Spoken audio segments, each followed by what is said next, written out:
What does it mean to feel time?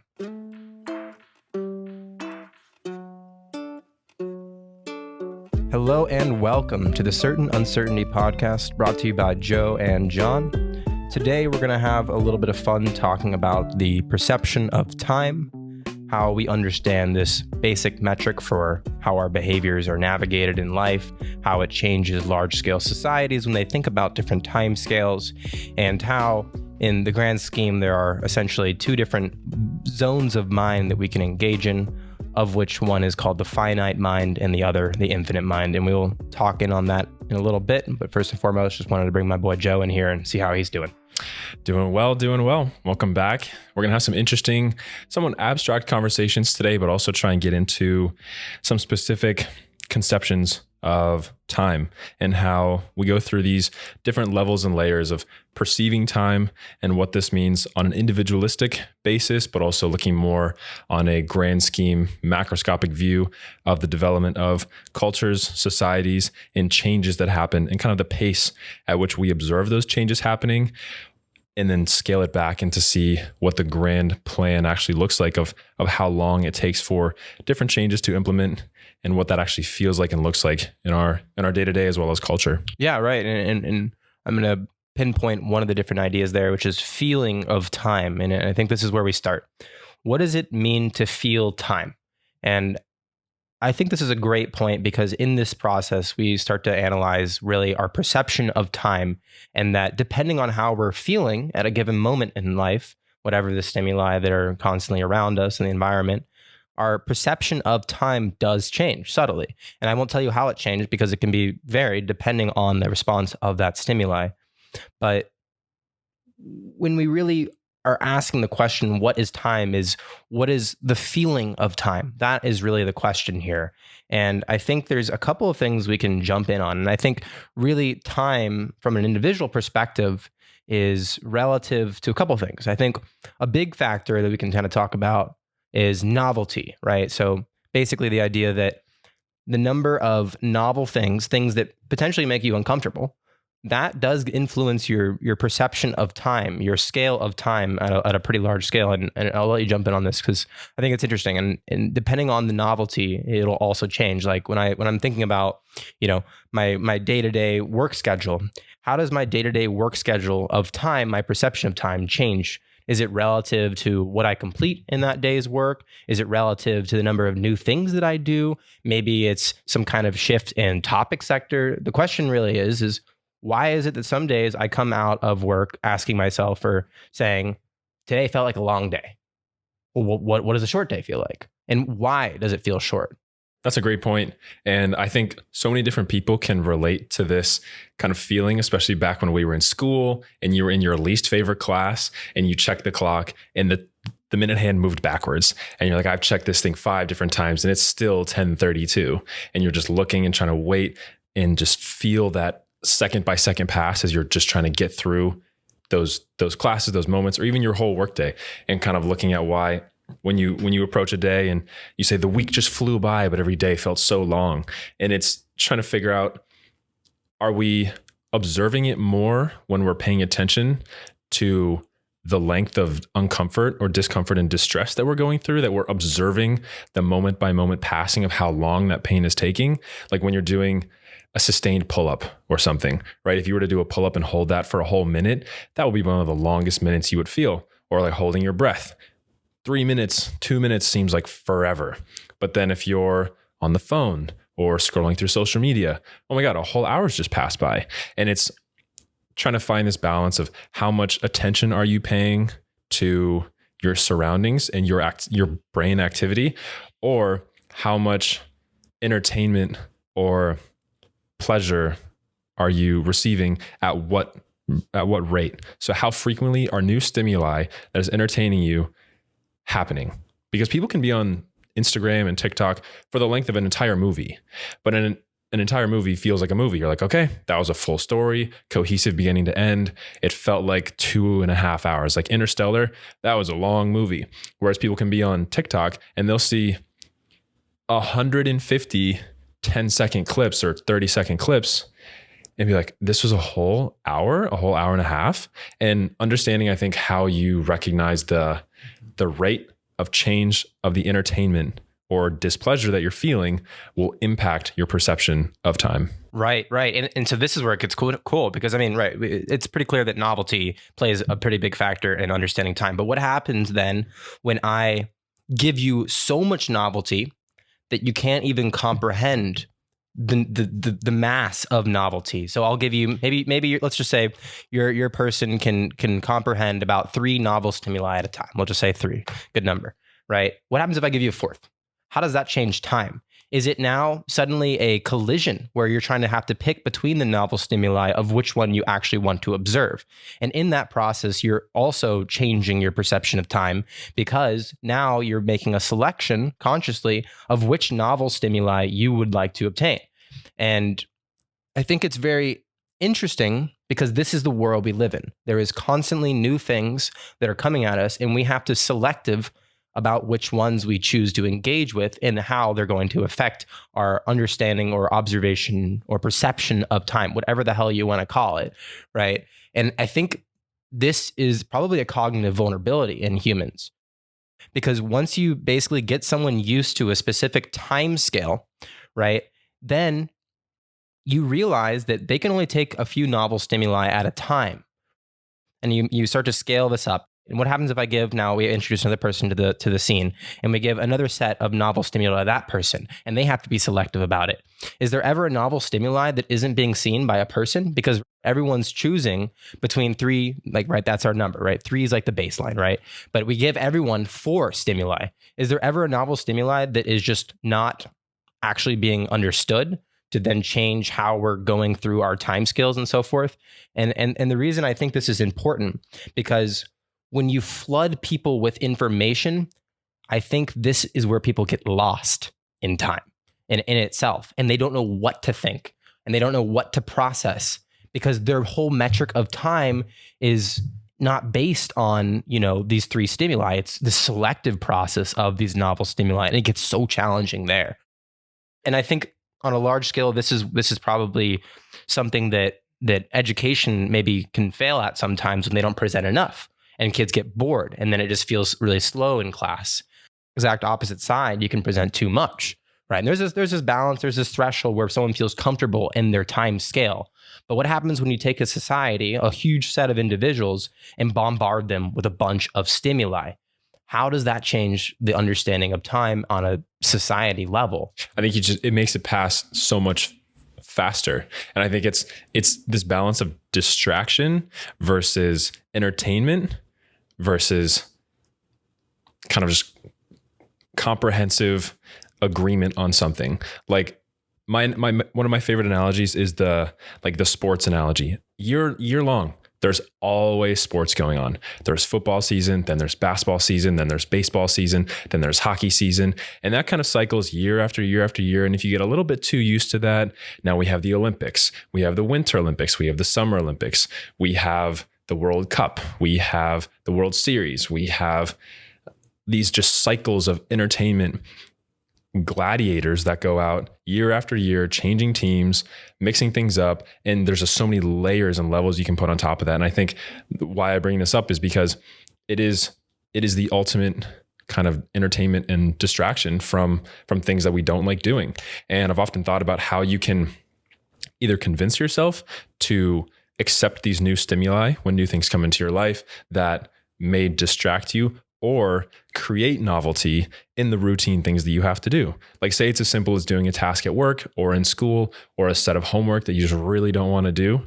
I've always tried to do something different. And some people try that. I like working at coffee shops. I like going to a library. I like working with friends. And it's trying to collect these new stimuli doing the similar task that you have to do. So it's either more fun or it gets done faster. But what if you went even simpler? What if you just stood up?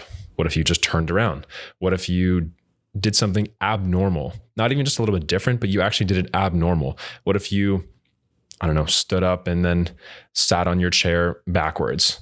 Like, turn your chair around 180 degrees and then sit it and work on what you're doing. It will feel so novel to you to sit like that and so bizarre that you may actually pay more attention to what you're doing along with this novelty, and it may go faster.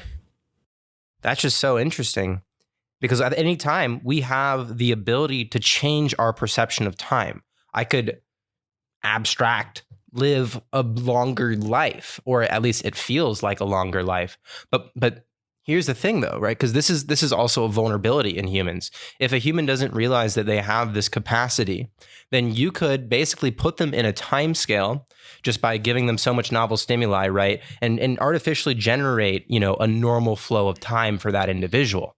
But in reality, they never took a step back to realize what novel stimuli was actually good for them.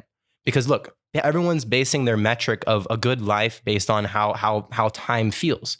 You don't want to live necessarily too short or too long of a life. If it's too long of a life, it's in the word, it's not good. It's too long, right? Or too short, right? And so to take advantage of this vulnerability, you basically present these novel informations and restrict abnormal behavior like this in order to get these people feeling like they're comfortable in the current time domain that they're in. This, I think, is where we kind of jump into a finite mindset, though, right? Because I'm basically happy with all the stimuli that's going to come into my life, and I'm not really caring about the ones that I didn't select, right? The novel stimuli that I didn't select, I don't really care, because my pacing of time feels right. It feels good. Who cares if there's all this other crazy stuff going on, right? But it's important because people can artificially generate content now and give you stimuli. They can say, right, we have 3 stimuli that we can process. I have no idea what it actually is, but let's just say 3 because it's a good number, right? And if I basically artificially generate 3 stimuli, I can artificially generate that your sense of time is normal, right? When in reality, if I had never presented any content at all, you would have taken 3 other stimuli that I didn't produce, right? And then that would have basically kind of set you in your capacity limit for your cognitive span. But by now replacing what used to be, what would have happened with some of my own things, I can basically give them information and make it feel normal, right? I can give them the most controversial bullshit information and they think it's normal because their sense of time is not messed up. And I mean, this could be, a complete theory here that I'm suggesting, but the real idea is why is it, I think, that people feel, I guess, lost? What happens, right? That's the question that I'm trying to answer right now. I think it's a lack of structure, honestly, because when I think about the periods of my own life that I've gone in past and different feelings of timescales, I feel like when there is structure, it goes much slower. It feels and perceived much slower, as opposed to when there's no structure and it's much more free flowing and free forming. It goes much faster. And I think on the large scale of like quarters and months of the year, it can go by in a blink. I think most people are very shocked that it's already the end of August and we're already nearing 2022, when so many people have this sentiment that it should be, early 2021, right? And I think when there's inherent structures put in place that require you to recognize recurring activities or cycles of your life that you go through on a greater than daily basis. So say every 3 months, there is something that you have to accomplish by the end of that or look forward to, or even on the day-to-day basis where there are things and responsibilities that you do every single day, and allocating that time in your mind, projecting that forward into the future, knowing that tomorrow I already have that aspect of my day, those hours are dedicated to something. They're not free flowing. Like tomorrow is not completely unpredictable. I know what tomorrow will look like, what hours I have available, what hours I have free. And that's not to say like type A versus type B where I have everything planned out. It's not like that, but more so I know what flexibilities will exist to let my brain roam throughout the week. I know what availabilities I have. I know what mental time real estate I give my brain this week in that feeling of, okay, I've accomplished these things, which took an hour and a half, 2 hours. And I felt those 2 hours. It felt like 2 hours passing by, and now I'm free. And I'm not just going to mindlessly, pace around, but maybe just give my brain time to relax and do nothing. No phones, no books, no computers, just sit there and do nothing for 30 minutes. And that will probably feel like a really long 30 minutes before you're like, I need to do something right now. This is not comfortable. My brain is wanting stimuli. Like, where is it? I'm so used to having stimuli all the time, and now I'm sitting here doing nothing. What do we do? Yes. And so I'm glad you kind of took me a step back. So, I mean, this is good. I think I was getting ahead of myself, but I'm glad you brought in the idea of structure, because what I was getting at is that you can put in structure into an individual's life, a structure that they did not create for themselves, right? And if they never really have the absence of some kind of stimuli, that 30 minutes of time where they're opening up their cognitive bandwidth, right? They'll follow whatever structure you give them so long as their perception of time feels normal. And this is where it gets really dangerous, right? Because you can self-impose structures into individuals and say, well, how does it make you feel? It makes me feel good. It makes me feel like things are moving, things are good, right? And that's how we kind of judge things, whether or not things are getting done, whether or not things are changing, at the relative rate that you can comprehend. And this is where it gets scary, because what happens if I give you structures of thought that are only concerned with making you feel the hedonistic pleasure, right? And this is what I do for an entire society.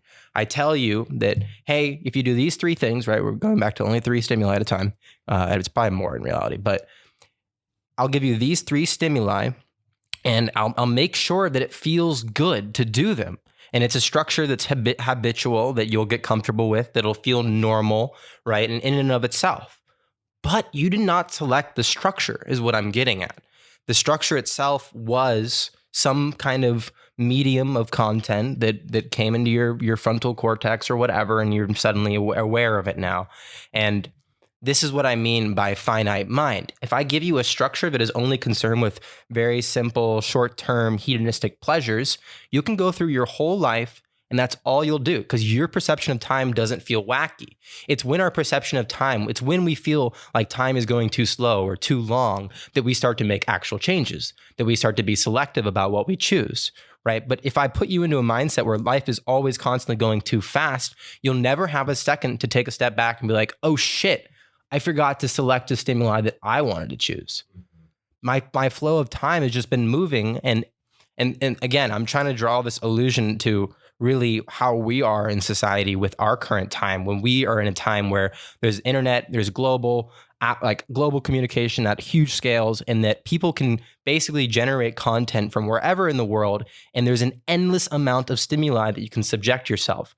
And the second you put yourself into the structure of accepting content from this global internet communication platform, you get into a very scary spot. You can do this correctly, you can be selective, but it becomes very challenging, because once you're not selecting anymore, then time seems really slow. Your cognitive bandwidth's open. You're like, wait a second, no, something's not right. I feel bored, right? And so then you have to go gravitate towards back to the informational mediums and grab something that you can just put your mind on.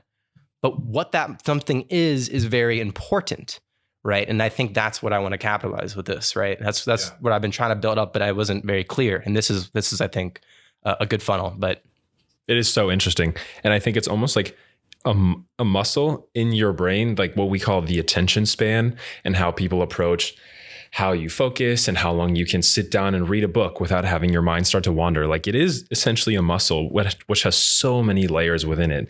And I think either good or bad, when you are really enjoying something, like living in the moment, versus really unhappy with something and feeling that moment, are when it polarizes. Those are the ends. Like, you feel it the most. It will go slower when you are really unhappy and really having to suffer through it, as opposed to when you're extremely happy and really enjoying it. And you think back in like your favorite moments and how like that summer seemed to last forever, right? Or like anything that you really enjoy doing, it's stretched out. You remember those details. Whereas when you're kind of just coasting with it, when your brain doesn't really have to try very hard and your attention doesn't really have to turn on to actually do something, your brain goes kind of on autopilot. You're just coasting through this environment. There are no real environmental or even physiological stimuli happening within you to make you feel something, to make you want to move something, to make you want to activate something. And almost to a primal level, like our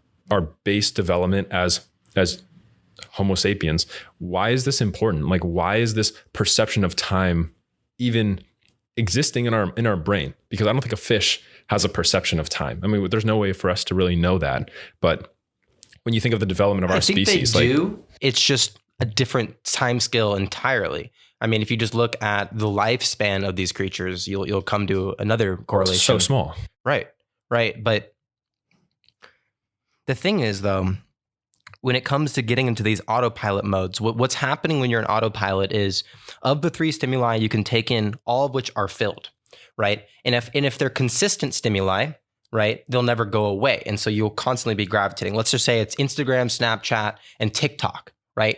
Those are your 3 stimuli. And so long as those stimuli are constantly generating new ones, stimuli to within those mediums to constantly dome and take up your cognitive bandwidth, you'll never have time to move into different types of cognitive spans of thinking as well.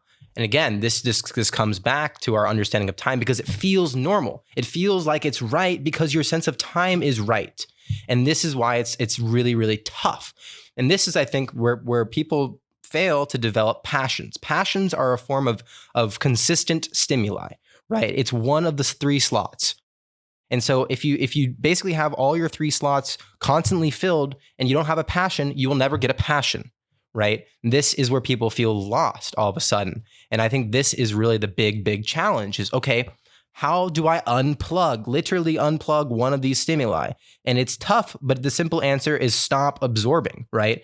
And figure out what is your time scale. When there's absolutely an absence of nothing, right? And this is kind of, I think, the purpose of meditation is to kind of distance yourself from the stimuli that you are consistently consuming, and to just be aware of all of the stimuli that surround you and what things you can grapple on and actually hang on to, right? But the thing is, when you have these consistent mediums, right, going back to the TikTok, Snapchat, Instagram example person, these things here are finite in of themselves, because you get the rewards in these stimuli every few seconds, right? Whenever you look at an Instagram post, you get a bump of dopamine or whatever. It's a hot chick, right? You're a dude, boom, dopamine right there, right? It's easy, right? And so you never really think about, well, what is this consistency of the stimuli actually accomplishing on a larger scale?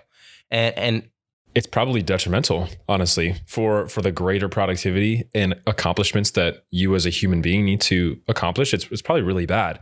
And it makes me think of this mindset that I kind of gave myself, which is my consumption to production ratio, where I definitely have gone through periods where I'm only really consuming things, whether it be podcasts or videos or books or YouTube lectures, whatever it may be. I was like, I've really only consumed information. I haven't really produced anything with this. And it made me want to write about it or talk about it or build something. And I went into this more creative time period where all I wanted to do was draw and paint and build things on computers and stuff like that.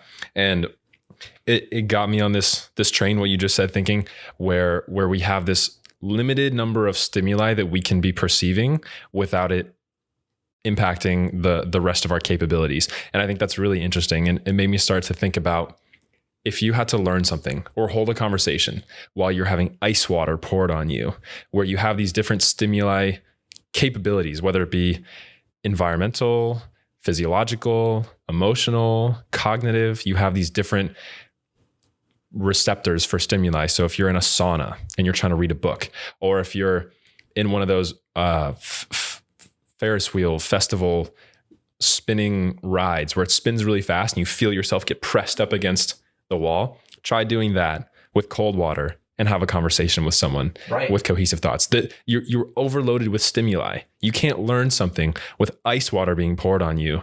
And I think this is what, like, to a small tangent, like the Navy SEALs go through when they're physiologically trying to break people down and understand this core drive. They spray them with cold water. They're sleep deprived. They're exhausted physically. And then they have to accomplish a mental task as a team. It's so cool. And this is how you disrupt their normal cadence of content absorption.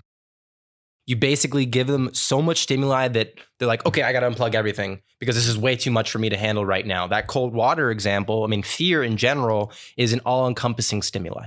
Right. And fear is often used as a tactic to unplug and then replug things. And so that you are then, if I subject you to fear, right, I basically unplug whatever you're thinking about and then I insert new ones. That's the opportunity that I have. And obviously, if the person who's giving the fear can't be the same one giving the new structures into it because they're going to be scared, right? Or it can be forceful, which is all obviously bad. But this is where it gets really problematic in that people that are only really considering the finite short-term stimuli that comes to completion, they'll never realize that other people might be playing the infinite game, which is really just how can I basically take a stimuli that I know will never exit my brain. I'm gonna basically have a consistent form of stimuli.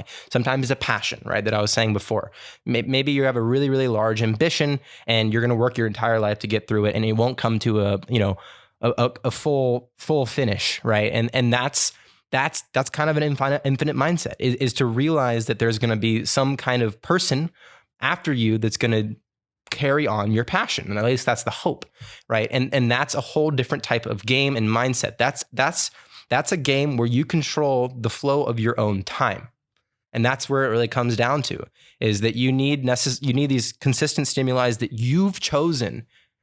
And it's so tough, especially today, because there's so much. I think it's almost anxiety provoking for so many people to have this feeling of analysis paralysis and everything that they have to do and all these things that they have to think about. And you're getting told to read all these books and travel to all these places and try all these restaurants and develop your career and your friends and then have kids. There's literally an overload of stimuli in the environment that we're around.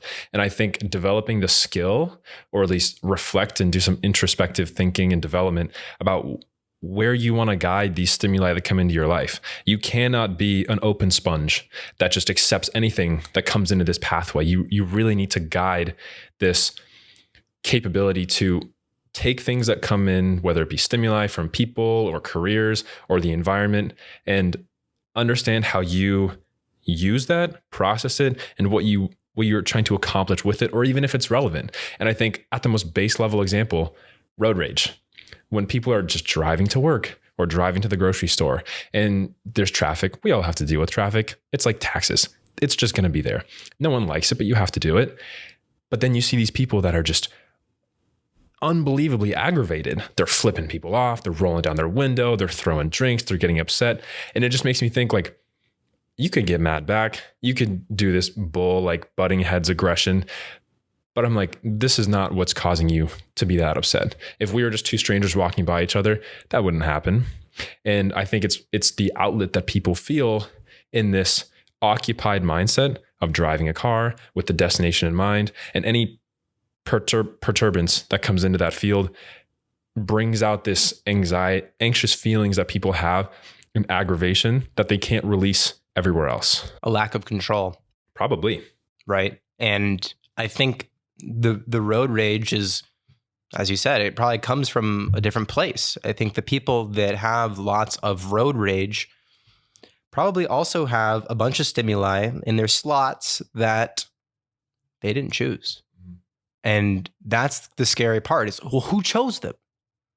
Who chose the stimuli? Someone else. Someone else has chosen 90% of the stimuli that you interact with on a day-to-day basis. Yeah. And that's crazy. And it's very nuts because what game are they playing?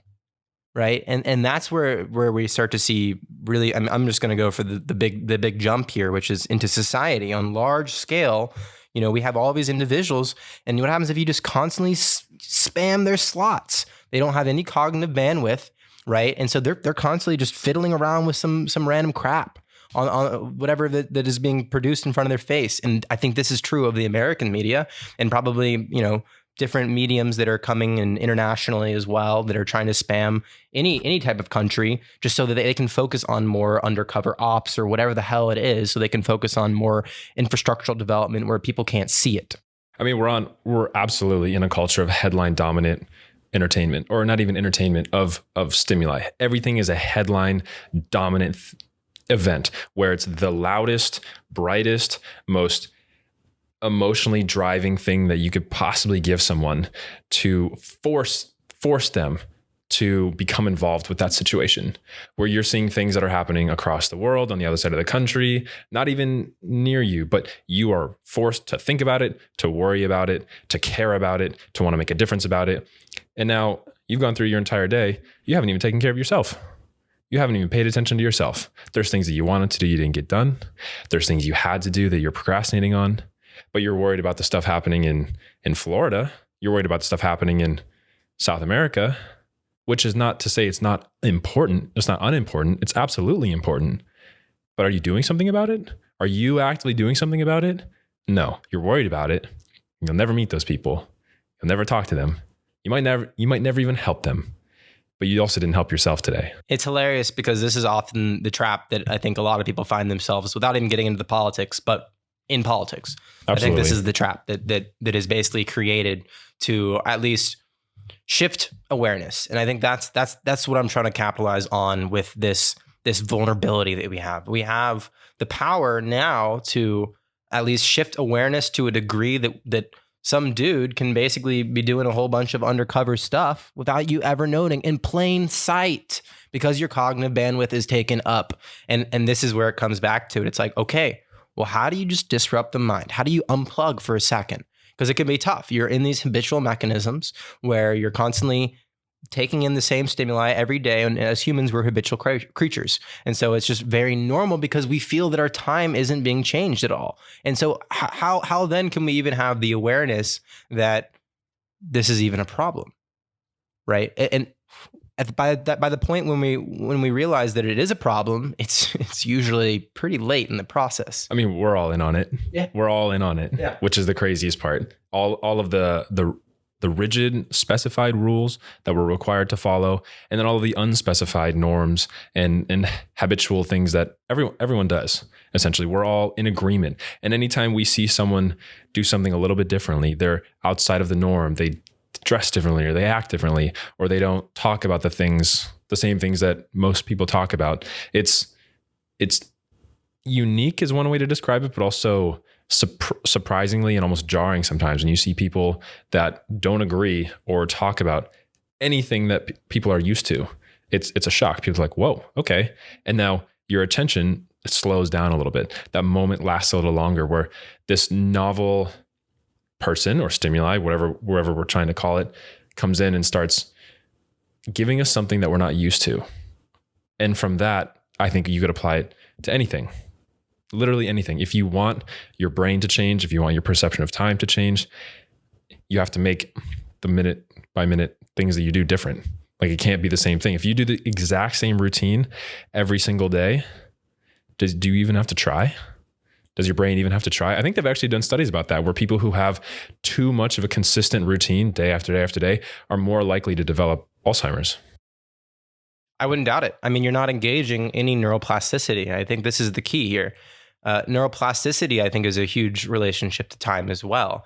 I mean, neuroplasticity at a basic level is just developing new connections, making new associations from point A to point B in the brain. Maybe it's actually point A to point Z. Who knows, right? It's just new associations, and they're very, very minute and subtle variations in associations there.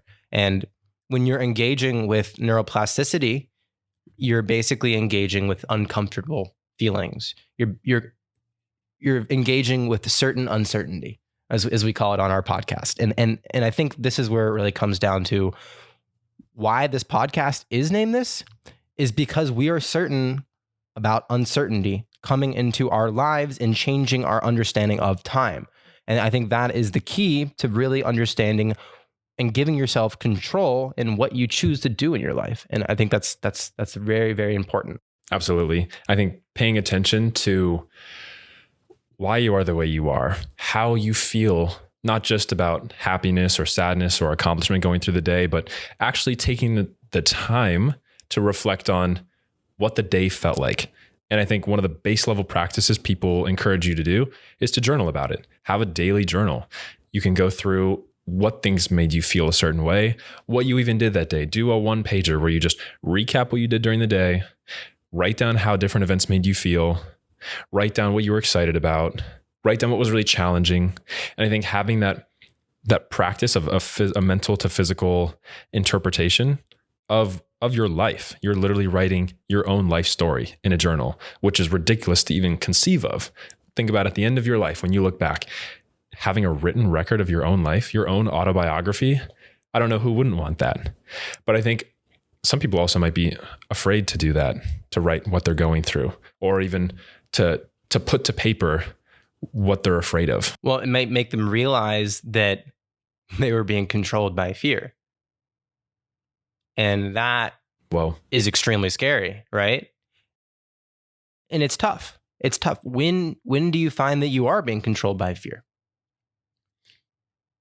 Look at your stimuli. Look at your slots. What's open, right? And understand why time feels a specific way. And that's where I really want to come down to is, why does time feel normal to you now? What is making it feel normal? Is it because you had a standard breakfast? Is it because you did some work task that you normally do? Right? These are factors. But what is this work task? What is the quality? What is the nature of the tasks that you're doing? What's the quality of the breakfast? Because then you can find yourself becoming just continually, more obese, right? Because you're continually eating the same consistent stuff, and you're not really thinking, because your time skill's not really moving or changing. You're eating the same things, doing the same things over and over again, but you're not looking at the quality of the stimuli in and of itself. And that's the toughest part. You have to be interpretive with the stimuli that you consume. And when I just give you so much, it's tough. I can't make an interpretation about every stimuli. I have no idea what the risk rewards are for each of these different stimuli. And sometimes you have to make a guess. You have to make an assumption. And this is where the fear becomes very easy. Oh, you don't know what to do? Do this.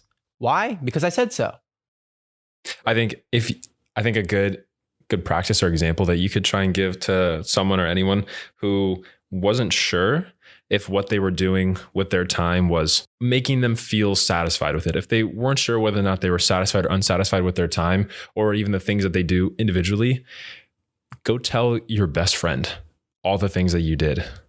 And then if you feel guilty or ashamed or upset of talking about and verbalizing all the things you do to spend on your time or your money or whatever it is, do you think you'd feel guilty about it?